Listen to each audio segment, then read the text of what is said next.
ಸದನದ ಇತ್ತೀಚೆಗೆ ನಡೆದಂತ ಸದನ ಬಿಜೆಪಿ 18 ಶಾಸಕರ ಅಮಾನತ್ ಕೂಡ ಆಗಿತ್ತು.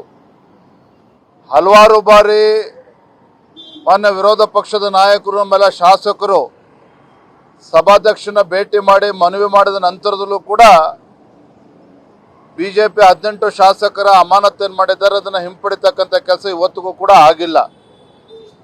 ನಿನ್ನೆ ದಿನ ಗೌರವಾನ್ವಿತ ಸ್ಪೀಕರ್ ಅವರು ಒಂದು ಹೇಳಿಕೆಯನ್ನು ಮಂಗಳೂರಿನಲ್ಲಿ ನೀಡಿದ್ದಾರೆ. 18 ಶಾಸಕರ ಅಮಾನತ್ತು ತಮ್ಮೊಬ್ಬರ ತೀರ್ಮಾನ ಅಲ್ಲ ಅನ್ನೋ ಮಾತನ್ನು ಹೇಳಿದ್ದಾರೆ. ಅದು ನಾವು ಇವತ್ತು ಗೌರವಾನ್ವಿತ ಸ್ಪೀಕರ್ ಅಲ್ಲಿ ಮತ್ತೊಮ್ಮೆ ನಾವು ವಿನಂತಿ ಮಾಡ್ತಾ ಇದ್ದೇವೆ, ಈ ರೀತಿ ಆಡಳಿತ ಪಕ್ಷದ ಕೈಬೊಂಬೆ ಆಗಿ ವರ್ತನೆ ಮಾಡಬಾರ್ದು. ಸಂವಿಧಾನ ವಿರೋಧಿ ನಡವಳಿಕೆ ಏನಿದೆ ಇವತ್ತು ರಾಜ್ಯ ಸರ್ಕಾರದ್ದು. 2025-26 ಅಡ್ಮಿಷನ್ಸ್ ಓಪನ್ ಆಗಿದೆ. ನಿಮ್ಮ ಸೀಟ್ಗಳನ್ನು ಈಗಲೇ ರಿಸರ್ವ್ ಮಾಡಲು ಕರೆ ಮಾಡಿ 9900072632 ಅಥವಾ visit Saptagiri NPS university Bengaluru. ಪ್ರಜಾಪ್ರಭುತ್ವದ ವಿರೋಧಿ ನಡೆ ಏನಿದೆ ಅದಕ್ಕೆ ತಾವು ಬೆಂಬಲವನ್ನು ನೀಡಬಾರದು. ತತ್ಕ್ಷಣ ತಮ್ಮ ನಿರ್ಧಾರದಿಂದ ಹಿಂಸರಿಬೇಕು. ಆಡಳಿತ ಪಕ್ಷವನ್ನ ಮನವರಿಕೆ ಮಾಡಿ ಕಾನೂನು ಬಾಹಿರವಾಗಿ ಏನೋ 18 ಬಿಜೆಪಿ ಶಾಸಕರನ್ನು ಅಮಾನತ್ ಮಾಡಿದ್ದಾರೆ, ಅದನ್ನು ಹಿಂಪಡಿಬೇಕು ಅನ್ನೋ ಮಾತನ್ನು ಇವತ್ತು ಕೂಡ ನಾವು ಹೇಳ್ತಾ ಇದ್ದೇವೆ.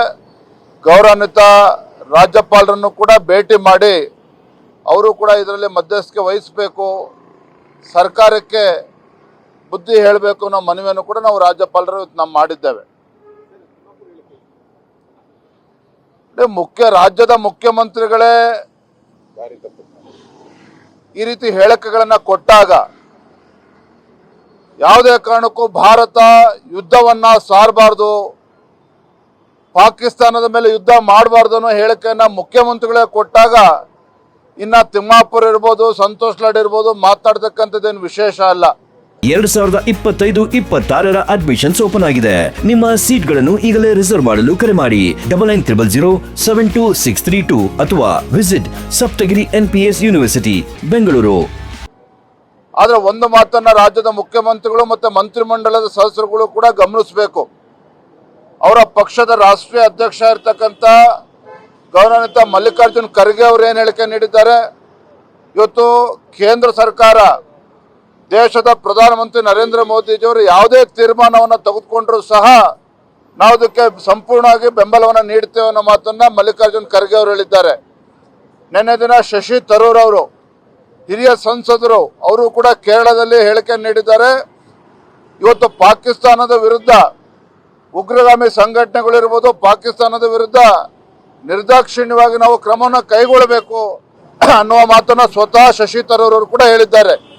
ಇದನ್ನು ಈಗಲಾದ್ರೂ ಕೂಡ ಅರ್ಥ ಮಾಡಿಕೊಂಡು ಇಡೀ ದೇಶ ಒಟ್ಟಾಗಿ ಇಂಥ ಸಂದಿಗ್ಧ ಪರಿಸ್ಥಿತಿಯಲ್ಲಿ ಒಟ್ಟಾಗಿ ನಿಂತಾಗ ಈ ರೀತಿಯ ಅವಿವೇಕತನದ ಹೇಳಿಕೆಯನ್ನು ಬಿಟ್ಟು ದೇಶದ ಪರವಾಗಿ ನಿಲ್ಲಬೇಕು ಅಂತೇಳಿ ಮಾನ್ಯ ಮುಖ್ಯಮಂತ್ರಿಗಳು ಕೂಡ ಆಗ್ರಹ ಮಾಡ್ತಾನೆ.